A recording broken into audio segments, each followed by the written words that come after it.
Your Bible is open to the book of Ecclesiastes. We will primarily be there for the entirety of our study tonight. God has certainly given us reasons to do what we've done tonight, to sing these songs, to word and hear these prayers. Let's be as attentive to God as we read His Word as He is to us. Law of gravity is one of those that we don't get to choose from.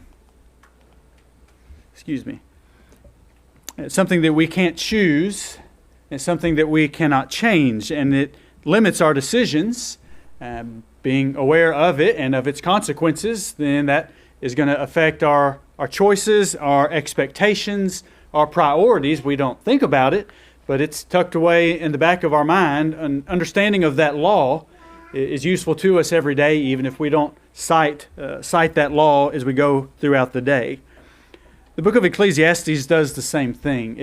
It lays down some very basic, very practical laws that we may not quote or think about every day, but some of the boundaries and principles in which we work every day, of which we think, again, even if we're not quoting the book, chapter, and the verse, every day some of our expectations and our priorities are based upon these two things especially, that are one of the themes or the sub-themes of Ecclesiastes: what I can choose and what I cannot choose, and what I can change and what I cannot change. So tonight we're going to cover the entire book of Ecclesiastes just in a summary fashion. I'm going to go through section by section and not read every verse at all, but just notice, and as we go through, we'll pass over maybe your favorite verse, maybe, but in each section, just notice what Solomon says about what we can and cannot choose and what we can and cannot change. The book begins, as we read just a moment ago, where he observes, the sun comes up and the sun goes down, and while that changes pretty drastically here, his point is that is something that is immovable from man's perspective. There are many things to life that are repetitive, and regardless of how amazed we are by them, whether it's in nature or maybe it's the accomplishments of ourselves or of other people, as we reflect on that, the fact is that, as he says here and goes on to say, what has been is what will be. In reality, there's no one who has really drastically changed the nature of life. And it's taken me a few years to figure that out, that my life is really more similar than it is dissimilar to, as compared to people like Noah and Abraham and the other people especially of faith that we're studying in Hebrews 11 or that we read about it in the book of Genesis. Yes, in the meantime, somebody invented the wheel and the light bulb and the router and the combustion engine, but all those things, all they did was allow people to continue doing what they were already doing. They're doing the same things. They may be doing a little bit faster, a little more efficiently. They may can do more of it, but they're doing the same things that people were already doing. And so life is vanity in the earthly perspective, as Solomon states it, because sooner than you think, sooner than I think, 100% of the people on this earth will not even know that there was ever a David Halbrook, or fill in your name. How long will that take? Some of us, sooner than others, but that day will come that no one will even know, most likely, that you ever existed on this earth. Your DNA, your blood may be in them, but they won't know it. And that's what Solomon wrestles with in this book. In this book, there are just some things, when you look at it from the earthly perspective, there's only so far it can go. And so what's the point? Well, he goes through a whole book of those kinds of things. In verses 12 through 18, as he observes on what he cannot change and even things he did not choose, he does recognize, I can change what I know. And so read with me verses 17 and 18, and Solomon sets about to change what he knows. He says, I set my heart to know wisdom and to know madness and folly. I perceived that this also is grasping for the wind, for in much wisdom is much grief, and he who increases knowledge increases sorrow. So while there are times where I can get more information and know more, Solomon says, be aware that when you do that, it's not going to drastically change things. In fact, sometimes the more you know, the less you wish you knew, because sometimes the more you know, the more you recognize how little you actually know. And so there's sorrow and there's frustration in that process of I want to learn more, I want to have sufficient knowledge to be able to fill in the blank. But just know that when you do, there are other sorrows that are going to accompany that. There are just some things, even of what happens as a result of what I learn, that I cannot control. In chapter 2, verses 1 through 13, I can choose and I can even change the decisions I make in regards to what I pursue in life. And so what would those things be for you? That changes at different stages and phases of our life. Some of our top 3 or top 5 things that we're focused on, that were kind of short-term goals that we want to accomplish. What are those for you? And if you look back 10 years, I think you'll see how much that has probably changed in your life. And so that is going to change. And Solomon began to pursue things he had not pursued before. I won't read it, but if you skim over verses 4 through 8 of Ecclesiastes chapter 2, what you'll see he did is he says, I made, and then I made something else, and I made something else, and I acquired certain things, and I gathered things. So he began to pursue things, some things that he describes as wise, some things that he describes as folly. And as he did that, he came to recognize that wisdom exceeds folly. Verse 13, I saw that wisdom exceeds folly as light excels darkness. So as he pursued a variety of things, he compared them. Well, what's it like when I chase after this goal and accomplish it? And what's it like when I want this and then I get it? And he compared the two, and he said there's definitely some things that are worth having, and there's other things that I've learned that it wasn't really worth the time. Think about this in your own personal goals. There are things that are wisdom. There are things that are matters of folly, not necessarily sinful. And the best of your ability, choose to pursue the things that would fall into the category of what is wise. And as parents, if there were ever a day and a time where there is an abundance of folly, that describes our society today. To the best of your ability, parents, teach your children, train your children to pursue the things that would be wise. I can begin pursuing folly and then begin pursuing wisdom. I can begin pursuing wisdom and then be deceived and begin to pursue folly. I can change what I pursue, but then something dawned on Solomon that he could not change. In verses 14 through 26, read with me verses 14 through 16 of chapter 2. So as he wrestled with wisdom and folly, he says, the wise man's eyes are in his head, but the fool walks in darkness. Yet I perceived that the same event happens to them all. So I said in my heart, as it happens to the fool, it also happens to me. And why was I then more wise? Then I said in my heart, this also is vanity, for there is no more remembrance of the wise than of the fool forever. And since all that now is will be forgotten in the days to come. And how does a wise man die? I've read this almost like it's a joke. How does the wise man die? And you think, well, and the punchline is, as the fool. How does the wise man die? As the fool. I can change things that are wise, or chase things that are wise, or I can chase things that are folly. And in the end, I cannot change the fact that there's the certainty of death. And so if we just stopped there, as Solomon did briefly, then we just say, well, then what difference does it make if I pursue wisdom or if I pursue folly? What difference does it make if I figure out what I can and cannot choose or can and cannot change? Because in the end, what I cannot change is the certainty of death. And so he wrestles with that a little bit down through verse 26. But let's move on to chapter 3. The entirety of the chapter, he recognizes there are changes that come in life. Some of them I prefer, some of them I don't prefer.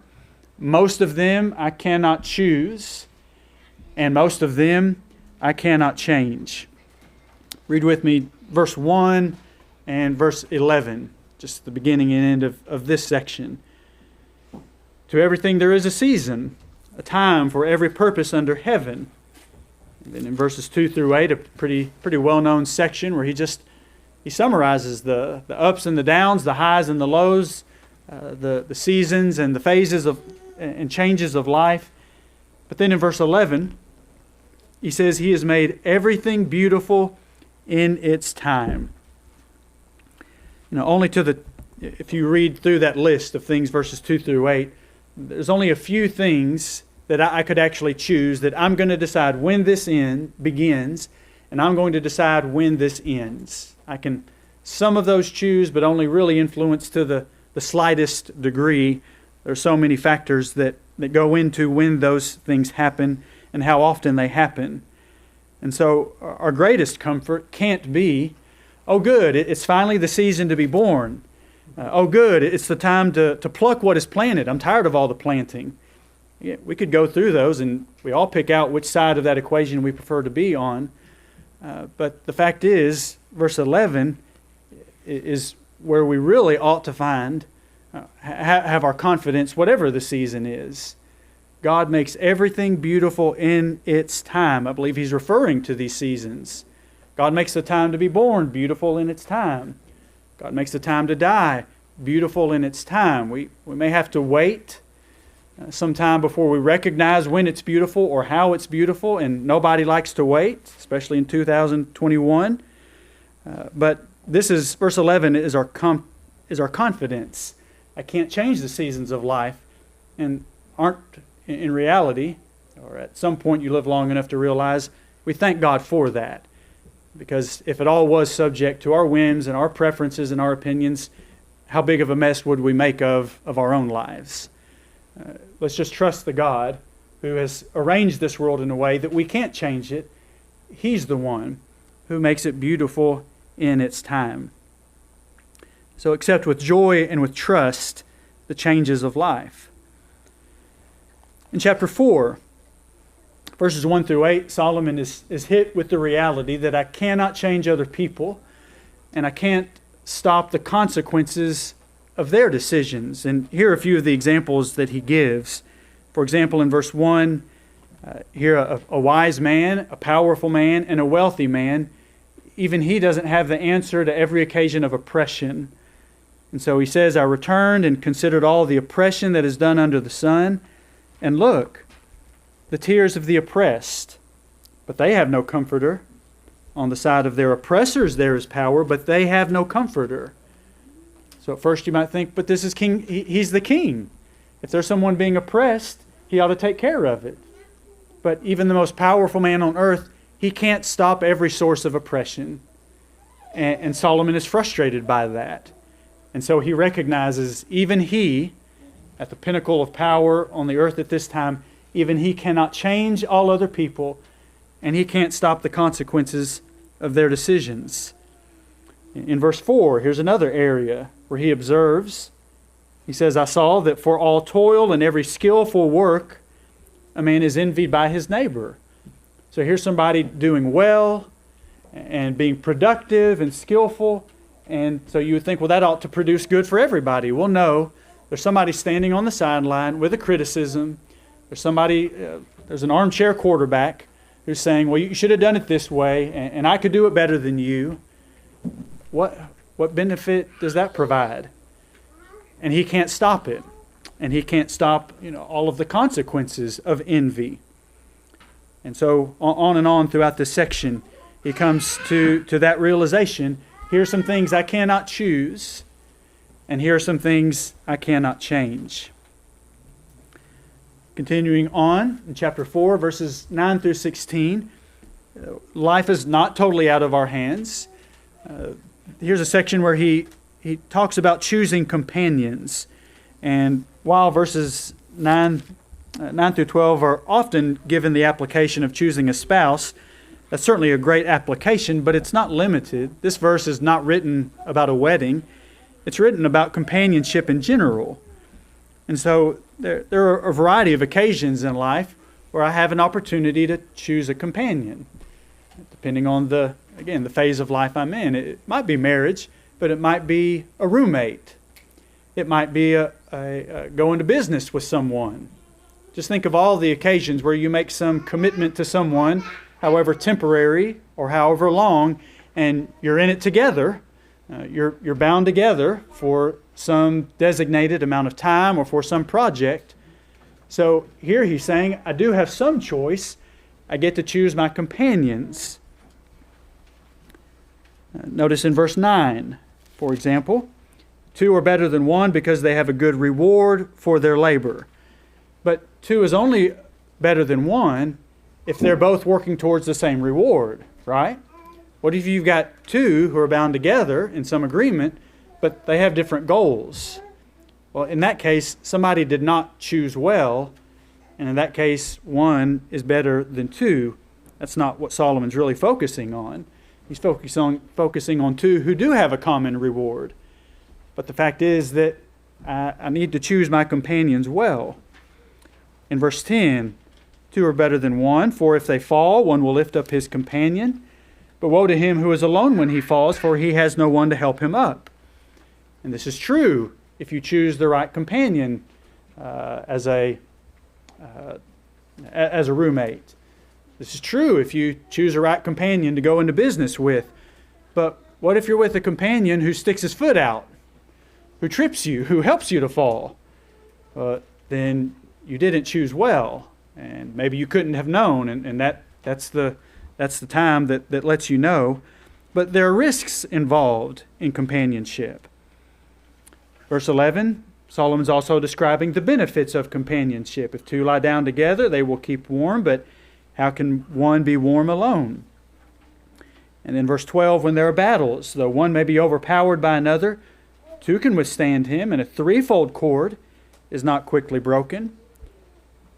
So I can choose my companions, and I need to choose someone. If there's going to be conflict, if there's going to be a fight, I better choose someone who's going to stay and fight and who's going to share with me the view of who the enemy is. Because if they change their view of who the enemy is, then I may be the one battling the 2. So all the way down through verse 16, he's describing the companions and how others are going to react to someone else.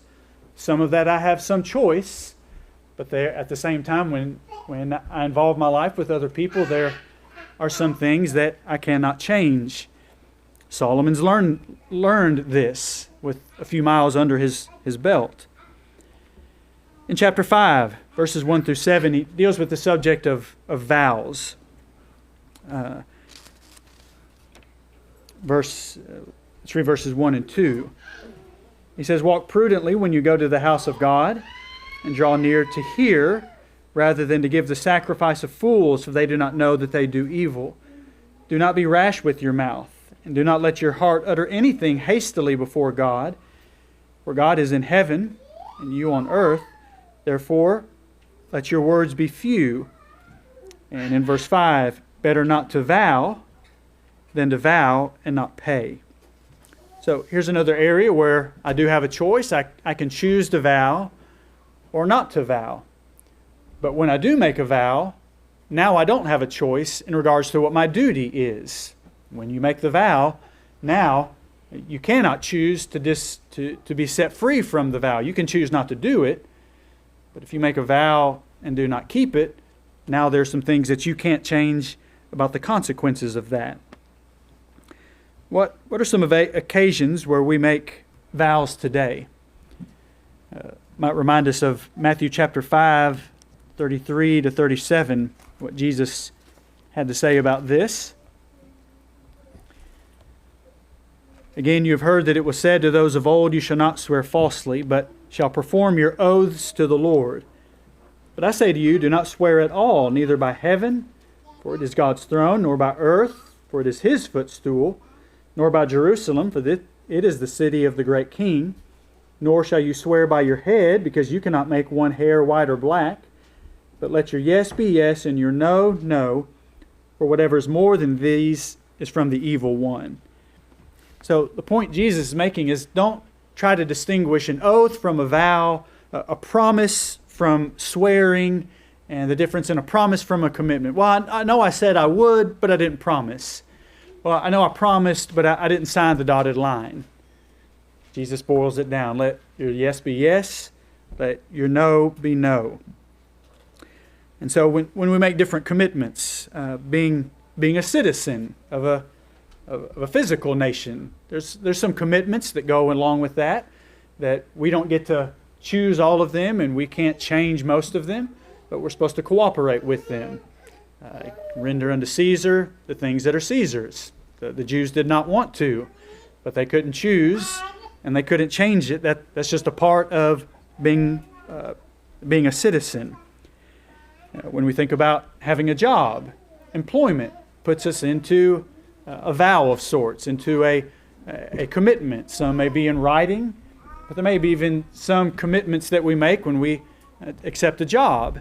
And it may not be in the fine print, but if it's understood, then as a Christian, we ought to be the kind of people that keep our commitments in the area of our work. Marriage is the most obvious result of a vow. And when I make a vow, I have to accept and to keep the vows that I made. Will my spouse keep their vows? Not always in my control. And the majority of the vows the other makes, if they don't keep them, I still have to keep my vows. I made them. Becoming a Christian involves a vow, doesn't it?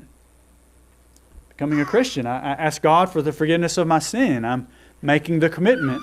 I'll love you with all my heart and my soul and my strength and my mind. And I'll love my neighbor as myself. That's the commitment when I enter into the covenant that was made by the blood of Christ. So what Paul says here in what Solomon says about these commitments is you get to choose your vows. But when you make a commitment, then keep your commitment. Once we become a Christian, then we need to find other Christians and be a member of a local church. And when we do that, that's a mutual commitment that we make. And so the New Testament is full of different one another passages. When I'm a part of a local church, then part of my decisions need to be based upon the commitment I've made to other people. When the church assembles, then the church needs to be there. If I'm a part of the church, to the best of my ability, then I should be there. When one sorrows, all sorrow. We rejoice with those who rejoice, weep with those who weep. That's a part of the vow, so to speak, that I make as a Christian. So a whole host of applications here in Ecclesiastes 5 that would fall into this category of the commitments and the vows that we make. I can choose the vows that I make, but once I choose, now there are some things that I cannot change. Midway through chapter 5 through midway of chapter 6, Solomon goes into the detail of money. And so think about who better to talk about financial things than Solomon with his combination of wisdom and of wealth. Notice in chapter 5 and verse 10. Let me read it. As I read, you think about what does he say that involves what we can and cannot choose and what we can and cannot change in regards to money. He who loves silver will not be satisfied with silver, nor he who loves abundance with increase. This also is vanity. In this case, I can't choose how someone else will view money. And so there may be times, there may be people in our family or people, friends that we care deeply about, and maybe you can see them. They're never satisfied. They're spinning their wheels. They're wasting their life chasing a little bit more and a little bit more and a little bit bigger. And maybe you can see the influence that it has on them, and you're frustrated because you can't do anything about it. You can't change their priorities. You can't make their decisions for them. Well, Solomon observed that. In chapter 6 and verse 3, if a man begets 100 children and lives many years, so that the days of his years are many, but his soul is not satisfied with goodness, or he indeed has no burial, I say that a stillborn child is better than he. Drop down to verse 7. All the labor of a man is for his mouth, and yet the soul is not satisfied. Isn't that sad for someone to have these things and not see the benefit of sharing it with others? They only spend it on themselves, and then even then you can tell they're never happy with what they have. They're never content. Having food and clothing and even so much more beyond that, it's never enough. Solomon must have seen that in his work, and you can't change that. You can make suggestions, and you can teach, and you can set a good example, as many lessons on many occasions as you want to, but you cannot choose for others, and you can't change the consequences of their decisions. Look at chapter 5 and verse 18. Here's what I can choose. He says, here's what I have seen. It is good and fitting for one to eat and drink and to enjoy the good of all his labor in which he toils under the sun, all the days of his life which God gives him, for it is his heritage. As it says at the end of verse 19, for it is the gift of God. So here's what I can choose. I can choose whether or not I'll use with wisdom the things that God has given me. I can use the things in such a way that I can enjoy them, and while I have them, and then if I don't have them, if I don't have as much as I used to, then I can still enjoy the things that God has given me, because I still recognize that it's a gift from Him. And it's a whole other lesson. Well, how do I use the gifts that God has given me? How do I use the money that God gives me in our daily wages? In Alaska, we have this PFD. How does a Christian use the things that God gives us? Well, we give as we purpose in our heart. We share with one another. We take care of our own needs, those principles. But that all is involved in what Solomon says here. It's the gift of God, and so it's good for a man to enjoy it and use it as it's intended. And so money involves, doesn't it, a whole host of areas and decisions we can make, and some we can't, and some things we can change, and in others we cannot. In chapter 7, verses 1 through 18, he deals with prosperity and adversity. Read with me verses 13 and 14 of Ecclesiastes chapter 7. Again, as I read, now that you get the idea of how we're going through this, pick out the things he says that talks about what we can and cannot change and choose. Ecclesiastes 7:13. Consider the work of God, for who can make straight what He has made crooked? In the day of prosperity be joyful, but in the day of adversity consider, surely God has appointed the one as well as the other, so that man can find out nothing that will come after him. So, what I cannot change is there's going to be prosperity and there's going to be adversity. This kind of fits into that Ecclesiastes 3. There's a time for prosperity and there's a time for adversity. I can't change that. There's going to be beginnings and endings. So the first thing I should do is expect both. Again, expect a time to be born, time to die, time to plant, a time to pluck what is planted. Expect all of those to come. But then Solomon here gives us some wisdom. When I expect them to come, then I can prepare for how to choose. And so when adversity comes, what does Solomon say here that I ought to choose? When prosperity comes, I should be joyful. That would include gratitude. Look at Psalm 40 and verse 5. Solomon's father David is a good example of how to respond to prosperity and adversity. In Psalm 40 and verse 5, how did David react to prosperity? It says, "Many, O Lord my God, are your wonderful works which you have done, and your thoughts toward us cannot be recounted to you in order. If I would declare and speak them, they are more than can be numbered. Here's someone in prosperity showing joy and gratitude. Look at Psalm 116 and verse 12.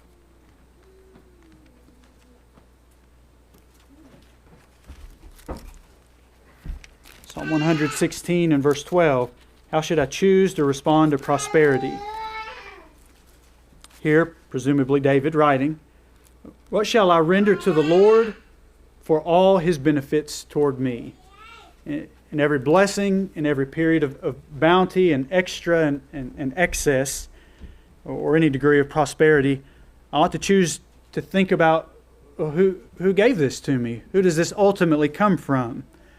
And when I consider the source of my prosperity, then I easily have an opportunity to rejoice and to be thankful. When prosperity comes, again back to verse 13, consider the work of God. Prosperity is the work of God, and adversity is also the work of God. Not that He's trying to destroy us or make us miserable. We read the book of Job. God has His purposes when He permits adversity to come. But when adversity comes, Solomon advises us in verse 14 to consider. Again, David is a good example of that. David faced adversity in his life. When Saul died, David didn't rejoice in the death of his enemy. In fact, he wrote a song about the life of Saul and said, I want you to teach this song to all the children, to all the people of Israel. He tried to preserve the good things that Saul's life exemplified. You remember that David had an infant die. And when you read 2 Samuel 12, you see an example of this. What did David consider? What was David thinking about during the illness and then in the death of his own child? And then in 1 Kings chapter 2, David considered in the days that were leading up to his death. We don't all have that opportunity, but David could foresee his death coming. And in that time of adversity, you can see how David considered. And so prosperity and adversity, I cannot often choose when they come, and I often cannot change how long they stay and what they bring, but here's what I can do when they come. Be joyful and consider. Verses 19 through 29. Again, this whole book is not doom and gloom and, there's just problems and vanity and nothing good in life. Here's some things that we can choose. I can choose wisdom, and that may mean choosing to change some of my decisions. But in verse 19, notice what happens when I choose wisdom. It will bring some forms of prosperity. That may not always be in dollars and cents. But just notice here, he says, wisdom strengthens the wise more than 10 rulers of the city. Wisdom is always going to produce strength, whether it be our learning, our abilities, or further opportunities. Look at verse 17. It may not always be in what wisdom gives us. Sometimes it's what wisdom keeps us from having, protecting us from. Verse 17, do not be overly wicked, nor be foolish. Why should you die before your time? So sometimes we make the right decision, and maybe it doesn't have the outcome that we had hoped, but sometimes we overlook what it protected us from. Sometimes our best blessings are not what happened, but just what didn't happen. And so wisdom will never fail us. And so I can choose wisdom in these areas, vows and money and prosperity and adversity. Ecclesiastes 8, verses 1 through 9. Solomon, again, would be the right person to talk about this. How should I respond to civil authorities, to the governing rulers? And maybe this 2020 and 2021 give a good context for us to think about the things that he says here. Just read with me verses 2 through 4. And again, we think about politics and government leaders, what I can and cannot choose, what I can and cannot change. Let's think about that here. Verse 2, I say, keep the king's commandment for the sake of your oath to God. So do the things that God obligates you to do. Do not be hasty to go from his presence, that is, of the king. Do not take your stand for an evil thing, for he does whatever he pleases. Where the word of a king is, there is power, and who may say to him, "What are you doing?" He who keeps his command will experience nothing harmful, and a wise man's heart discerns both time and judgment. Especially in the context of a king, governments of that kind, the average person would have zero influence, zero choice in who their leader was. We live in a time that is a little bit different than that. My vote, your vote in a local or national election or anything in between, rarely is my vote going to be the deciding vote that makes the ultimate choice. But we do have the opportunity to participate in the process of choosing our leaders. And so we have some choice in that, and it's up to your judgment. It's your decision if you choose to take the time to do that or not. But we are blessed, if we're told in 1 Timothy 2 to pray for our leaders, then it would at least be wise and prudent if we have an opportunity to contribute to the decision by which our leaders are chosen, to take advantage of that opportunity. But then once the leader is chosen, whether it was who I preferred or not, now I've come to the point that now there's not another choice to be made, and now I can't change what is. And so now I have to move to the next decision. How am I going to react?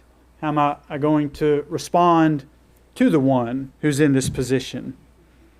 And think about how Esther did that. Think about how Jesus did that. Think about at the latter end of the book of Acts, how Paul did that. Paul was obedient to the governing authorities, and yet he also knew the rights that he had as a citizen, and he didn't just automatically surrender those as well. Paul is a good study in the interaction between the Christian and his conscience and the government. And so civil authorities bring up a series of decisions that cause me to face reality of here's what I can and cannot choose, and here's what I can and cannot change. In verses 10 through 17, I cannot know all that happens. There are going to be things that are going to happen I'll never know about. And then of those percentage of things I do know about, the bugging question, well, why did that happen? Well, just can't always know. Look at Ecclesiastes 8, verse 14. There is a vanity which occurs on earth, that there are just men to whom it happens according to the work of the wicked. Again, there are wicked men to whom it happens according to the work of the righteous. And what's your response to that? You scratch your head. I can't figure that out. I thought if you did this, it was supposed to produce that. And I thought that if you did that, it was supposed to produce this. But here's just the opposite is happening. Look at verse 17. Or no, go back to verse 13. He says, "But it will not be well with the wicked, nor will he prolong his days which are as a shadow, because he does not fear before God." And so yes, the wicked may prosper, but God has a cap on that. It can only go so far. And those who don't fear him, they may temporarily benefit and prosper, but that will not continue. And then in verse 17, "Then I saw all the work of God, that a man cannot find out the work that is done under the sun. For though a man labors to discover, yet he will not find it. Moreover, though a wise man attempts to know it, he will not be able to find it." So isn't this one of the hardest realities to accept, that we know it, but then we have to learn it later in a variety of ways?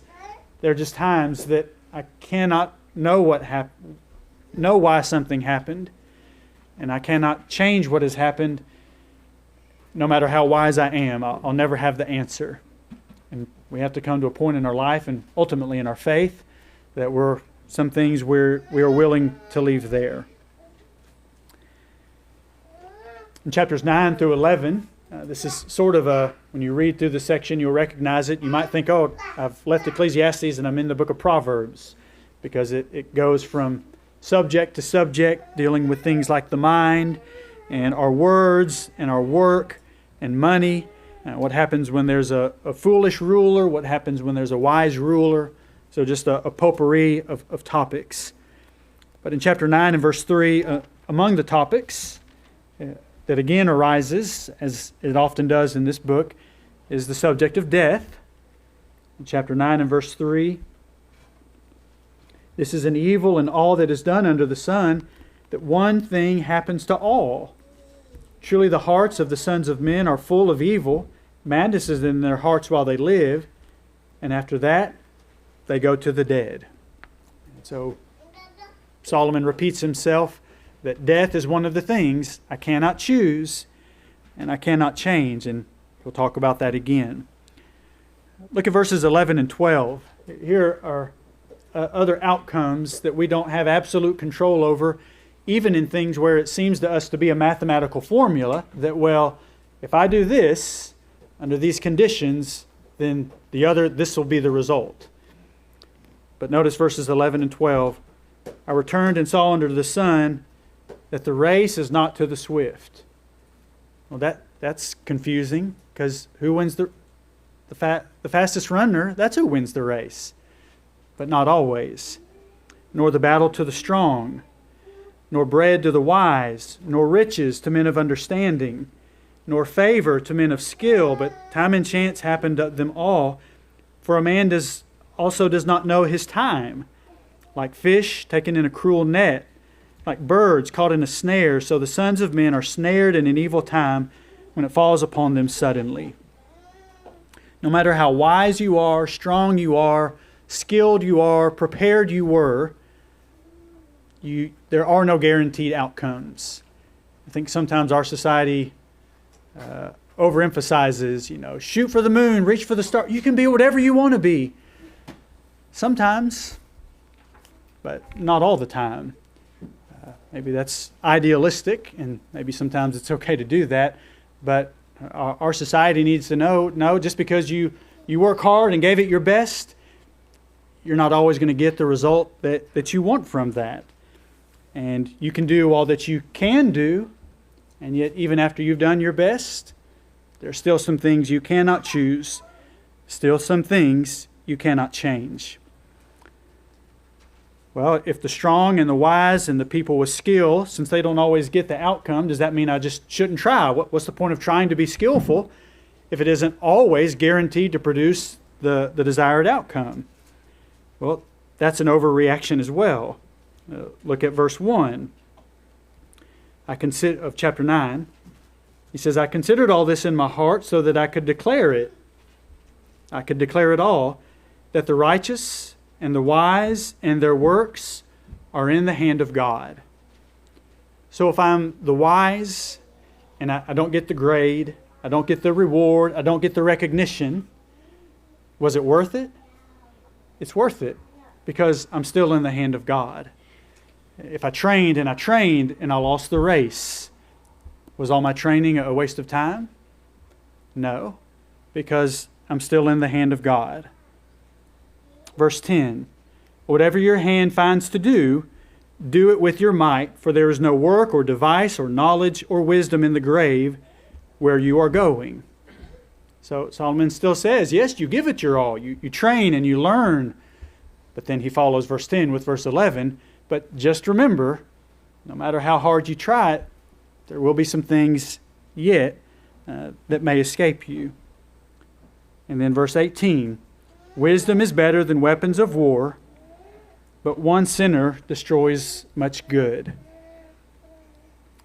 So in your choices, choose righteously, choose wisely, and realize that you live among people who will not, and their decisions will often affect your outcome. And if you have to have a reason why in order to serve God, then you won't be able to trust God, and you won't be able to serve Him, and you'll still not have the answers.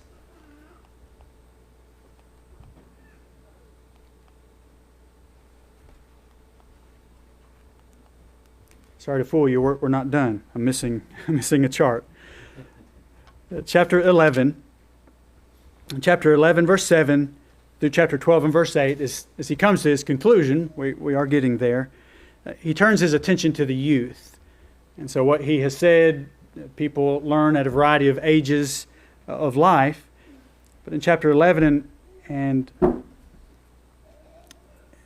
in verse 7 through chapter 12 and verse 8, to the youth who certainly are in a time of physical change and mental change and even spiritual change. That's the nature of that phase of life.